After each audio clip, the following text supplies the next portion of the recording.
이제 하나님 말씀 같이 나누도록 하겠습니다. 오늘 우리 가운데 주시는 말씀은 창세기 39장 1절에서 3절까지 말씀.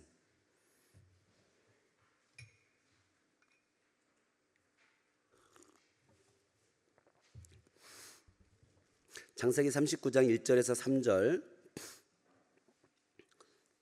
다 같이 한 목소리로 하나님 말씀을 같이 봉독하겠습니다. 시작.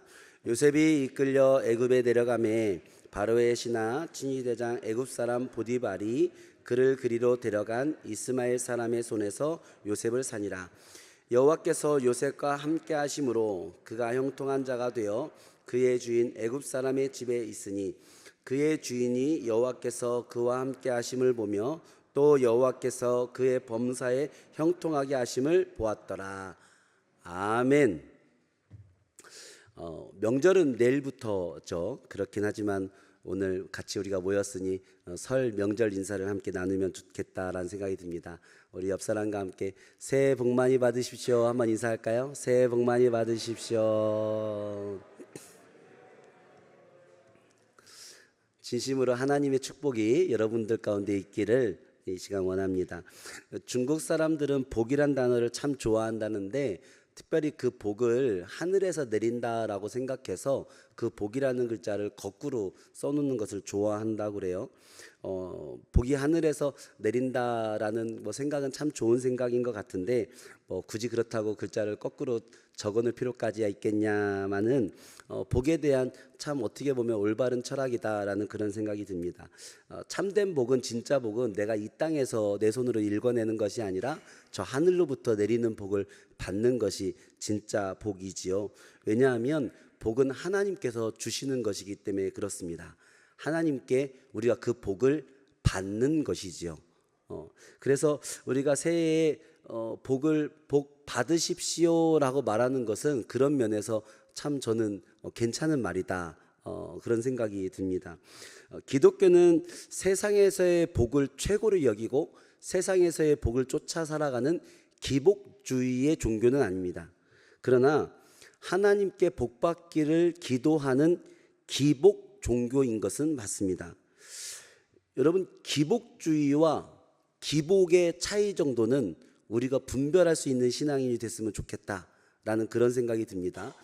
완벽이라는 단어는 괜찮은 단어이지만 완벽주의는 경계해야죠. 형식이란 단어는 나쁘지 않습니다. 그러나 형식주의는 그닥 좋은 뜻의 단어는 아닙니다. 우리가 신앙의 복만을 바라고 내가 복을 받기 위해서 신앙생활하고 복이 내 삶의 제일 우선순위가 되어져 있는 기복주의가 신앙이 되어서는 안 돼요. 그러나 복의 근원 되신 하나님께 기복하는 것은 당연한 것입니다.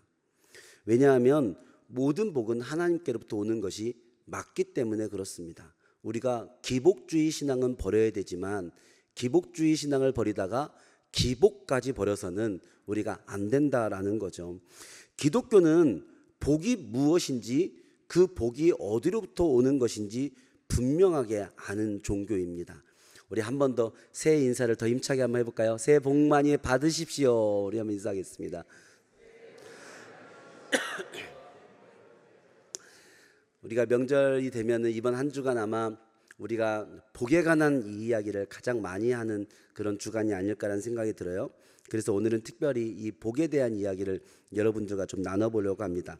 그냥 단순한 복이 아니라 성경에서 이야기하는 복은 뭘까라는 그 이야기죠. 성경에도 복이라는 단어가 참 많이 등장하는데 복과 같은 의미로 쓰여지는 단어 가운데 형통이라는 단어가 있어요. 이 형통이라는 단어가 성경에서 얘기하는 복의 가치를 가장 잘 표현하고 있는 단어는 아닐까라는 생각이 듭니다. 형통이라는 단어를 사전적 의미로 찾아봤더니 모든 일이 뜻대로 잘 된다라는 뜻이에요. 무슨 뜻이라고요? 모든 일이 뜻대로 잘 된다. 그게 형통이랍니다. 여러분들이 올 한 해 형통의 삶을 살기를 한 번 더 축복합니다. 성경 속에서 형통이란 단어로 그 삶이 묘사되어 있는 한 사람의 인물이 있어요. 우리가 오늘 함께 읽었던 본문 가운데 주인공인 요셉이라는 사람입니다. 성경은 요셉을 바라보며 이 요셉은 형통한 사람이야 라고 이야기를 하고 있습니다. 오늘 요셉의 이야기를 통해서 형통, 즉 성경적인 복은 어떤 의미인지 여러분들과 깊이 있게 나눠보기를 원합니다. 창세기 37장의 내용은 요셉의 형들이 요셉을 미디안 상인들에게 팔았다. 그리고 그 미디안 사람들은 요셉을 애굽의 신하 중에 친위대장이었던 보디발에게 요셉을 종으로 팔았다라고 이야기를 합니다. 성경적인 이야기의 관점이 애굽으로 가는 것 같았다가 38절에서 뜬금없이 유다와 다말 이야기가 한 번 더 들려주긴 해요. 그리고 나서 우리가 오늘 39장을 보니까 이제 본격적으로 성경의 관점이 장소가 가나안에서 애굽으로 옮겨가는 것을 보게 되어집니다. 이 애굽에서의 이스라엘 민족의 이야기가 본격적으로 시작하는데 단연 그 주인공은 요셉이죠. 오늘 성경은 요셉을 이삭의 아들들 가운데 하나로 더 이상 설명하지 않고 오늘부터 펼쳐질 성경 속 이야기의 당당한 주인공으로 요셉을 소개하고 있습니다. 위대한 신앙인이 있었다. 그 이름은 형통한 사람 요셉이었다라고 얘기하는 거죠. 이 요셉의 신앙의 이야기는 노예로 팔려간 애굽의 친위대장 보디발의 집이라는 공간에서 시작을 합니다. 17살 어린 나이에 형제들에게 미움을 받아 노예로 팔려가게 됐고 먼 이국 땅에서 누군가의 노예로 인생을 시작하게 된 것입니다. 분명 좋은 출발은 아니지요. 사실은 좋지 않은 정도가 아니라 최악의 출발인 겁니다. 인생이 더 안 좋아질 수 있나 싶을 정도의 인생의 자리가 지금 요셉이 살아가는 인생의 자리인 겁니다. 요셉이 보디발의 집에 노예가 되었다라고 성경은 기록하고 나서 오늘 본문 창세기 39장 2절에 보니까 이렇게 요셉에 관해서 이야기를 합니다. 우리 아까 읽어봤지만 한 번 더 큰 목소리 한번 읽어볼까요? 시작.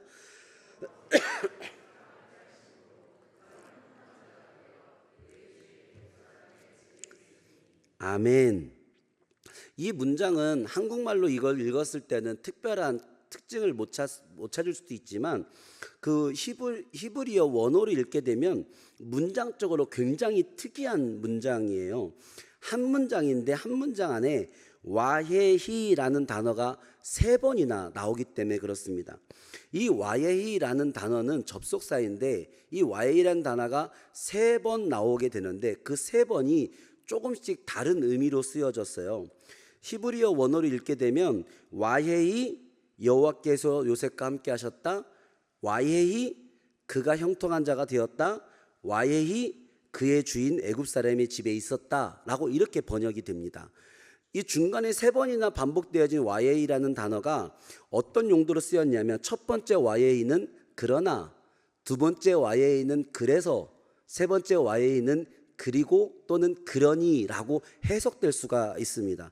그래서 창세기 39장 2절을 이 원어의 이 사용에 맞도록 한 번 더 읽어보면 이렇게 읽을 수 있어요. 그러나 여호와께서 요셉과 함께 하셨다. 그래서 요셉이 형통한 사람이 되었다. 그러니 그가 그의 주인 애굽 사람의 집에 있었다. 여러분 이렇게 읽으니까 이 문장이 무언가 더 입체적으로 느껴지지 않습니까?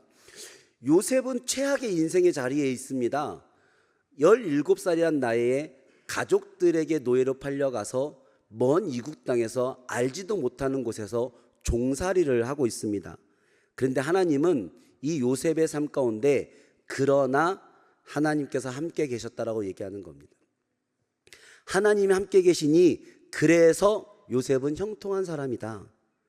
요셉이 형통한 사람이 되니 그러니 요셉은 그의 주인 애굽 사람으로부터도 인정받고 은혜를 입었다라고 성경은 이야기하고 있는 거죠. 모두가 최악이라고 얘기하는 내 인생에 이보다 더 안 좋을 수 있을까 싶은 그 순간에 하나님께서 보란 듯이 일하고 계시다라고 성경은 얘기하고 있는 거죠. 여러분 혹시 이 말씀을 같이 듣는 여러분들의 삶이 오늘 요셉과 같은 순간은 아니십니까? 함께하는 여러분들의 삶의 자리가 내 인생이 이보다 더 안 좋을 수 있나? 이거보다 더 안 좋은 인생의 시간이 있나? 싶은 그러한 고통의 순간의 자리에 혹시 있지는 않습니까? 여러분 그런데 그 순간에 그 자리에 그러나 하나님께서 함께 계신답니다. 그래서 여러분들은 형통한 사람이랍니다. 그러니 여러분의 삶에 조금씩 더 좋은 일이 있을 거라는 겁니다. 여러분 혹시 이보다 더 나쁠 수 없는 삶의 시간을 혹시 보내고 계신 분이 계시다면 또 이 시간 우리 여러분의 삶께 큰 기도제 크고 작은 기도 제목이 있으신 분들이 계시다면 오늘 한번 저를 한번 따라해 보시기 바랍니다. 믿음으로 한번 따라서 선포해 봅시다. 그러나 하나님께서 함께 계신다. 그래서 나는 형통한 사람이다.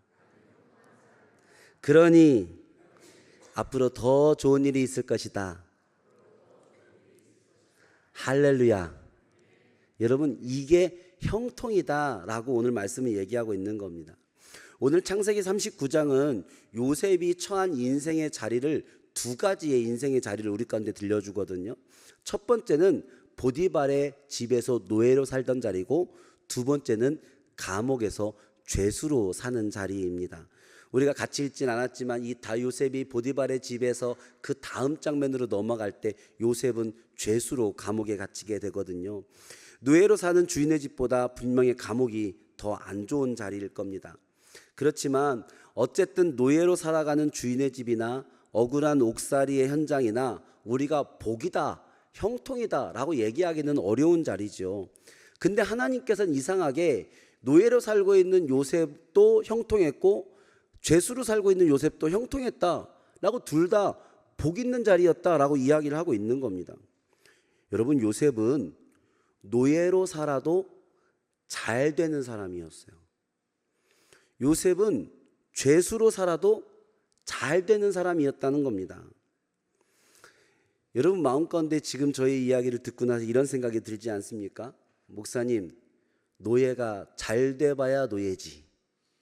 노예가 잘 됐다고 뭐 얼마나 잘 되겠습니까? 맞지요. 노예는 잘 돼도 노예입니다. 근데 여러분 오늘 말씀 가운데 한 가지는 확실합니다. 요셉은 그 시대에 살고 있던 노예들 중에서 제일 잘 되는 노예였습니다.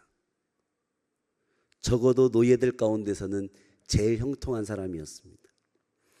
목사님, 죄수가 잘 돼봐야 죄수지 감옥 안에서 잘 돼봐야 뭘 잘 되겠습니까? 맞지요. 그런데 요셉은 적어도 그 감옥 안에 있는 죄수들 중에서는 제일 잘 나가는 죄수였습니다. 죄수들 중에서는 제일 잘 되는 자수로 살았다는 겁니다. 여러분 요셉의 삶의 원칙이 보이지 않습니까? 요셉은 노예로 살면 제일 잘 되는 노예가 됐고 죄수로 살면 제일 잘 되는 죄수가 됐습니다. 아마 요셉이 상인이 됐다면 제일 잘 되는 상인이 됐을 겁니다. 요셉이 군인이 됐다면 제일 잘 되는 군인이 됐을 겁니다. 그래서 요셉은 형통한 사람이다라고 얘기하는 겁니다. 어느 삶의 자리에 있든지 간에 그 자리에서 제일 잘 되는 사람, 그게 요셉이었기 때문입니다. 나중에 우리가 알고 있지만 요셉이 뭐가 되지요? 총리가 되지 않습니까? 그러니 요셉은 애굽의 역사 가운데, 아니요 온 인류의 역사 가운데서 찾기 힘든 총리 가운데 제일 뛰어나고 제일 잘 되는 총리가 되지 않았습니까? 여러분 그게 형통하는 삶이라는 겁니다. 여러분의 삶의 자리가 어디에 있든 그 삶의 자리마다 가장 잘 되는 사람이 되기를 축복합니다. 그 자리를 비교할 수는 있을지 모르겠지만 그 자리의 평가를 할 수 있을지 모르겠지만 적어도 내가 살아가는 이 삶의 자리에서 나는 가장 형통한 사람이 되리라. 그것이 바로 하나님을 믿는 사람의 삶이라는 거죠. 왜 이런 일이 가능합니까? 하나님이 함께 하시기 때문에 가능하다. 하나님이 함께 하니까 형통이라고 말할 수 없는, 복이라고 말할 수 없는 그 삶의 자리에 형통이란 단어가 붙어지고 복이라는 단어가 어울리는 삶이 되었다라는 겁니다. 하나님이 함께 하시니 그래서 내가 형통한 자가 되는 것, 그게 복이라는 거죠. 하나님이 그래서 함께 하시지 않는다면 형통할 수 있는 길이 없습니다. 적어도 노예의 자리에서 복 받는 길은 하나님이 함께 하시는 것밖에 없습니다. 죄수의 자리에서 형통하는 길은 하나님이 함께 하시는 방법밖에 없다는 겁니다. 여러분 복은 어디에 있는가가 아니라 누구와 있는가입니다. 어디에 있는가가 복이 아니라 누구와 함께 하는가, 그게 복인 겁니다. 요셉은 보디발의 집에서도 형통했고 감옥에서도 형통했다라고 오늘 말씀은 얘기합니다. 형통과 형통이지요. 여러분 잘 생각해 보십시오. 요셉은 형통한 사람이었는데 요셉은 또 형통한 사람이 됐습니다. 그런데요, 이 형통한 삶과 형통한 삶 사이에 말씀은, 성경은 시험이 있었다라고 얘기하는 거예요. 그 내용이 무엇입니까? 나의 주인 되어지는 보디발의 아내가 날마다 요셉을 부적절한 관계를 맺자고 유혹하는 것입니다. 형통한 사람인데 시험이 있었다라는 거예요. 이상하지 않습니까? 근데 성경은 형통한 사람이라고 해서 시험이 없는 게 아니다라고 얘기하고 있습니다. 형통한 사람인데 시험이 있었고 그 시험을 이겨내고 또 형통한 사람이 되는 겁니다. 그게 형통한 사람의 삶이라고 얘기하는 거죠. 형통한 사람에게도 시험이 있습니다. 가끔씩은 그 시험이 매일 있습니다. 창세기 39장 10절 말씀 우리 같이 한번 읽어볼까요? 시작.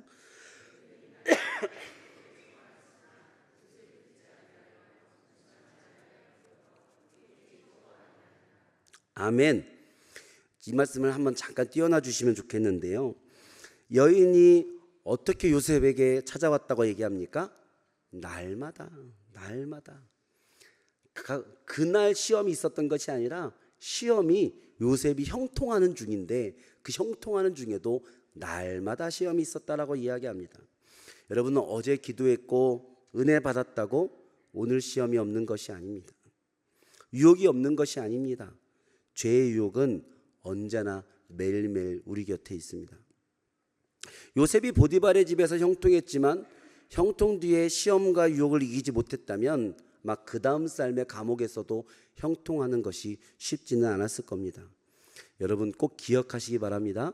형통과 형통 사이에는 시험이 있다. 그 사실을 꼭 기억하시기 바랍니다. 요셉은 이 시험과 유혹을 어떻게 이겨냈을까요? 말씀해 보니까 그 시험을 이겨낼 수 있었던 방법이 나옵니다. 요셉이 듣지 아니하여 동침하지 아니할 뿐더러 함께 있지도 아니하니라. 요셉이 어떻게 했답니까? 첫 번째로 안 들었다. 두 번째로 함께 하지 않았다. 세 번째는 함께 있지도 않았다. 그 사람을 멀리했다라고 얘기하는 겁니다. 여러분 따라해 볼까요? 듣지 않았다. 함께 하지 않았다. 그 사람을 멀리했다. 여러분 이 요셉이 시험과 유혹을 이겨내기 위해 했던 일은 지금 이 순간에 우리의 시험과 유혹을 이겨내는 방법과도 아주 동일합니다. 여러분 삶에 시험이 찾아올 때 이 세 가지를 꼭 기억하십시오. 첫 번째, 그냥 듣지 마십시오. 시험거리 되어지는 이야기가 들린다면, 내 마음을 심란하게 하는 이야기를 누가 하고 있다면 그냥 듣지 않는 것이 제일 좋습니다. 듣는 척하면서 듣지 마십시오. 그걸 마음에 두지 마십시오. 그러면 그 시험과 유혹을 이겨낼 수 있습니다. 두 번째로 그 죄에 함께 하지 마십시오. 하나님이 기뻐하시지 않는 일에 함께 말을 보태고 함께 손을 보태고 함께 그것을 하지 마십시오. 그러면 시험과 유혹을 이길 수 있습니다. 세 번째로는 그 자리에 있지를 마십시오. 멀리 도망가야 됩니다. 멀리 떨어져야 됩니다. 여러분을 시험하게 하는 사람이 있다면요, 그 사람으로부터 멀리 떨어지십시오. 거리를 두십시오. 그러면 시험을 생각보다 쉽게 이길 수 있습니다. 아예 듣지 않는 것, 함께하지 않는 것, 그 자리로부터 멀어지는 것, 그것은 우리가 우리의 인생의 시험을, 특별히 믿음과 신앙의 시험을 이겨내는 지금도 가장 탁월한 방법입니다. 오늘 우리가 함께 읽은 본문 23절은 여호와께서 요셉과 함께 하셨고 여호와께서 그를 범사에 형통하게 했다라고 이야기를 해요. 창세기 39장 23절, 간수장은 그의 손에 맡긴 것을 무엇인지 살펴보지 아니하였으니 이는 여호와께서 요셉과 함께 하심이라. 여호와께서 그를 범사에 형통하게 하셨더라. 아멘. 요셉은 노예로 살아도 형통하고 죄수로 살아도 형통하고 범사에 무슨 일을 하든 형통한 사람이었습니다. 그런데 우리가 이 말씀 가운데서 마지막으로 한 번 더 들여다볼 것은 요셉만 형통한 사람이 된 것이 아니라 요셉이 형통한 사람이 되었을 때 요셉 때문에 그 가정도 형통한 가정이 되었다라는 겁니다. 요셉이 가정 총무로 있을 때 보디발의 집도 형통했고 요셉이 감옥의 재반 사무를 맡았을 때 감옥도 간수장도 함께 복을 받았다라는 거예요. 오늘 우리가 읽은 본문 창세기 39장 5절 말씀 우리 같이 한번 더 읽어봅시다. 시작.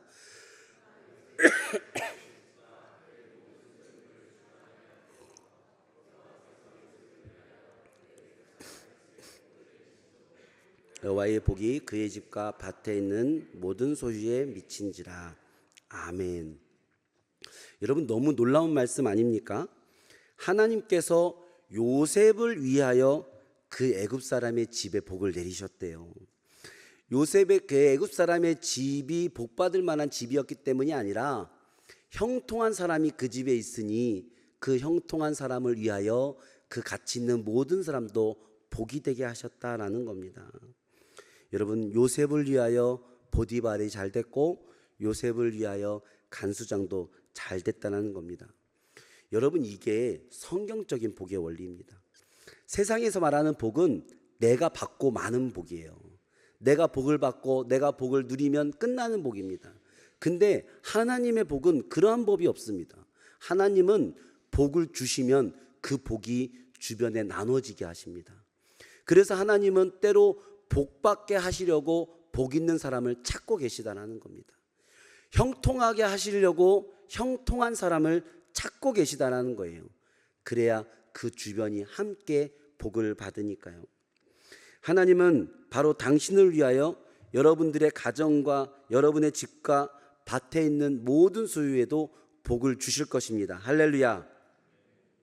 하나님이 함께 하시는 여러분의 모든 길이 복된 길이 되길 바랍니다. 명절이네요. 여러분이 만나고 축복하고 기도하는 모든 가정들이 여러분들 때문에 하나님이 여러분들을 위하여 그 가정과 그 사람들에게도 복을 주시는 명절이 되기를 축복합니다. 여러분, 그래서 우리는 명절에 갈 때 복으로 가는 겁니다. 명절 내려가려고 하면 여러 가지 많은 생각이 들잖아요. 명절 갔다가 올라오려면 얼마나 피곤하기도 하고 힘듭니까? 먼 거리 가시는 분은 더 하시죠. 가정의 분위기가 좋지 않은 곳은 더 마음이 무겁게 갈 것입니다. 혹시라도 가문 가운데 신앙의 핍박이 있는 사람은 정말 가고 싶지 않은 가리일 수도 있죠. 그런데요, 여러분, 우리는 복으로 가는 겁니다. 우리가 그곳에 가서 앉아있으면 앉아있는 것만으로도 복이 될 겁니다. 우리가 형통한 사람이면 나를 통하여 그 가정도 형통한 사람이 형통한 가정이 될 것입니다. 여러분, 그렇게 생각하면 명절에 가야지요. 많은 사람을 더 만나야지요. 교회를 안 다니는 사람이 많을수록 더 가서 그 자리에 앉아 있어야지요. 왜냐하면 하나님은 나를 통하여 그들도 복되게 하실 것이기 때문입니다. 그것이 바로 복 있는 우리들의 삶의 정체성이라는 거죠. 어떤 사람들은 한국의 역사를, 교회의 역사를 이야기하는 어떤 사람들 가운데는 한국 사회가 한국이 큰 경제적인 사회적인 성장을 할 때 한국 교회도 함께 성장하고 부흥했다라고 얘기하는 사람이 있어요.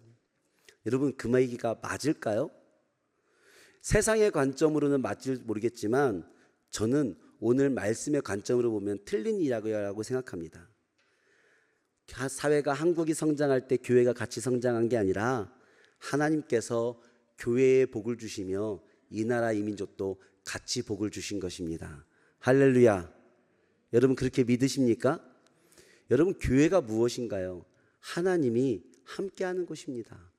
그래서 교회는 형통한 곳입니다. 교회는 형통한 곳이고 형통한 교회를 통해 이 세상도 이웃도 지역도 같이 형통하게 되는 것이 오늘 말씀의 원리다라는 거죠. 여러분, 그래서 교회 오실 때 형통을 기대하십시오. 형통한 사람이 있으면 그 주변들이 다 형통해진다는데 교회에 오면 형통한 사람들 투성입니다. 할렐루야.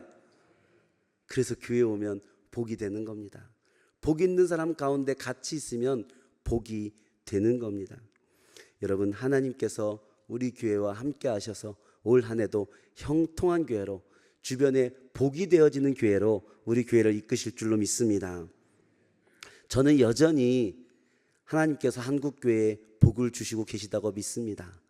하나님께서 함께 하시는 이 교회를 통하여서 여전히 이 나라와 이 민족을 지켜주시고 복 주시는 하나님이신 줄로 믿습니다. 할렐루야. 사랑하는 성도 여러분, 형통은 아까 얘기했듯이 모든 일이 뜻대로 잘 된다라는 뜻을 가지고 있어요.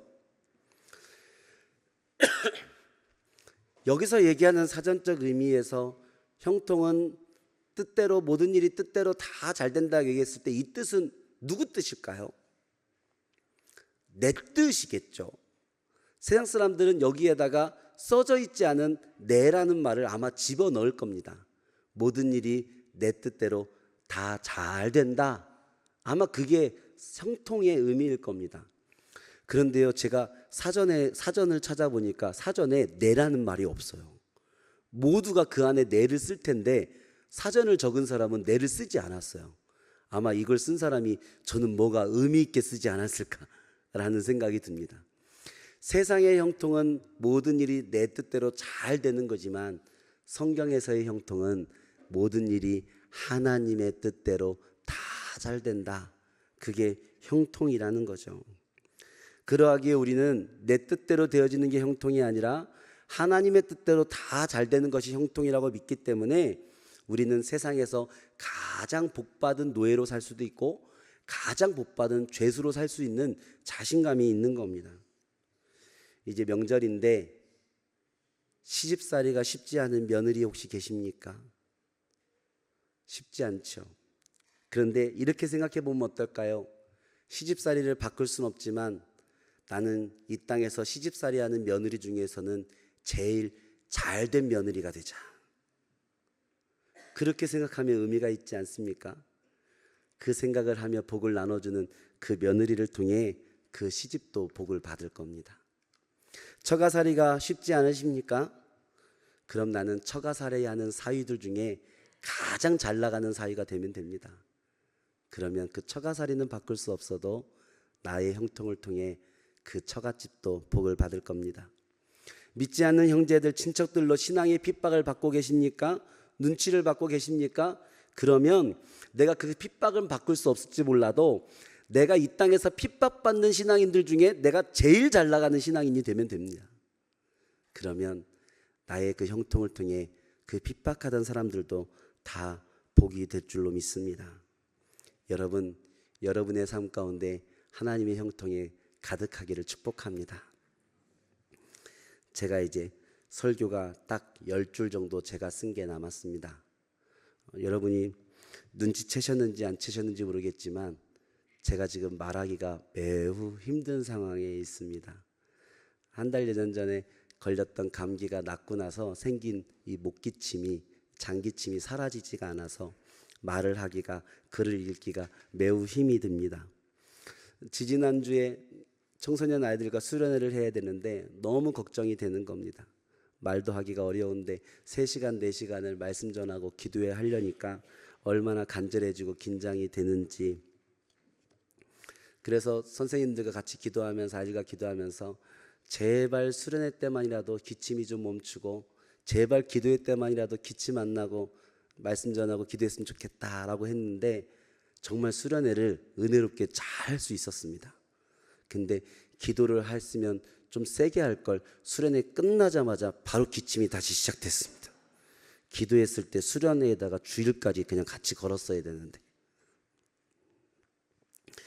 여러분, 제가 오늘 예배를 준비하며 어젯밤 오늘 아침 얼마나 마음이 간절해지는지 원고를 읽으며 하나님, 이 한 글자 한 문장 읽을 수가 없는데 읽으려고만 하면 자꾸 기침이 올라오는데 어떻게 해야 될지 모르겠습니다. 오늘 설교하러 올라가야 됩니까? 말아야 됩니까? 하나님이 낮추시는 시간이셨습니다. 저는 예전에 한번 제가 얘기한 적이 있지만 저는 천식 환자입니다. 젊었을 때 항상 천식을 앓았고 매일 약을 먹고 응급약을 상비하고 있었는데 왜 그런데도 목회하겠다는 생각이 들었는지 몰라요. 근데 목회를 시작하고 나서 하나님이 천식을 고쳐주셨습니다. 천식약을 안 먹은 지 19년째입니다. 할렐루야.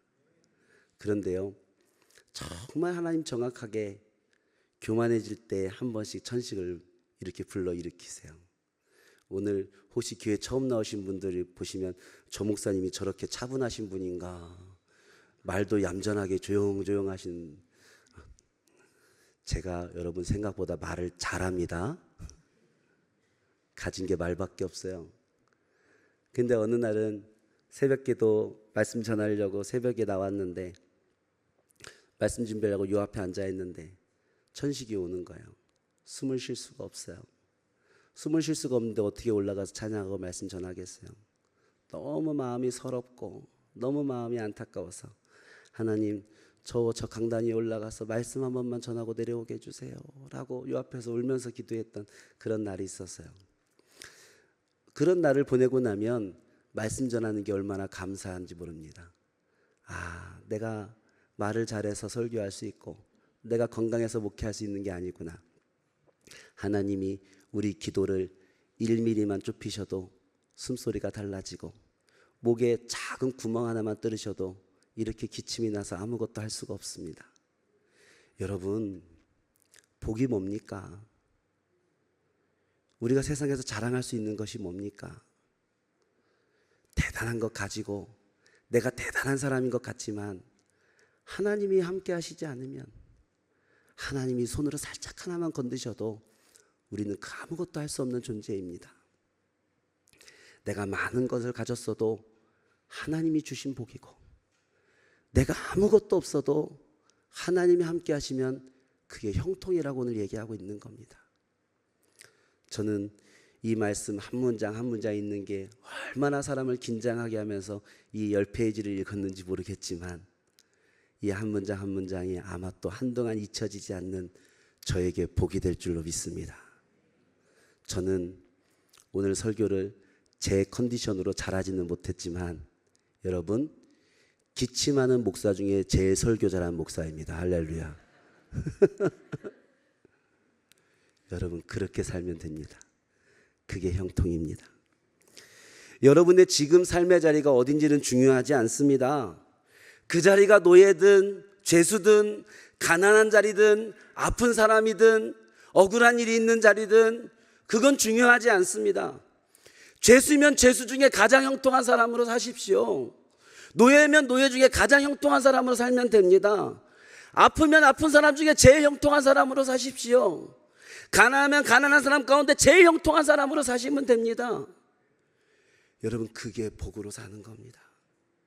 내 삶의 자리가 이런 자리지만, 그러나 하나님이 함께 하십니다. 그래서 나는 형통한 사람입니다. 그러니 나는 앞으로 더욱더 잘 될 겁니다. 여러분, 어떠한 상황 가운데서도 절대 잃어버리지 않는 세 글자, 그러나, 그래서, 그러니, 그것을 기억하며 그 시간들을 살아내는 사람이 복 있는 사람입니다. 기도하겠습니다. 하나님, 우리의 삶의 자리가 때로 내 뜻대로는 아닐지 몰라도 하나님의 뜻대로 되고 있다면 나는 복 있는 사람입니다.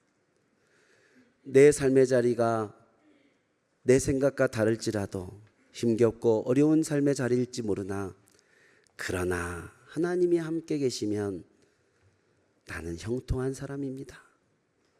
그러니 우리가 살아가는 삶의 자리도 변화될 것입니다. 더 잘 될 겁니다. 하나님이 또 인도해 주실 겁니다. 하나님, 명절을 맞아 이곳저곳으로 나아가는 복들이 이곳에 있습니다. 형통들이 이곳에 있습니다. 믿지 않는 자리에 가서는 구원의 복이 되게 하시고, 낭망한 자리에 가서는 소망의 자리가 되게 하시고, 슬픔이 있는 자리에서는 기쁨의 자리가 되게 하시고, 원망의 자리에 가서는 감사의 복이 되는 하나님 주의 복들이 되게 하여 주시옵소서. 나를 형통케 하셨으니 형통으로 나아갑니다. 하나님의 말씀 기억하며 나아갑니다. 하나님, 내가 이룬 복이 아니요, 내 손으로 이룬 성공이 아니요, 다 하나님이 주신 것인데 교만하지 아니하며 겸손하며 하나님 앞에 형통의 삶을 오늘 하루 살아내는 주의 자녀들 되게 하여 주시옵소서. 감사드리며 예수님의 이름으로 기도합니다. 아멘.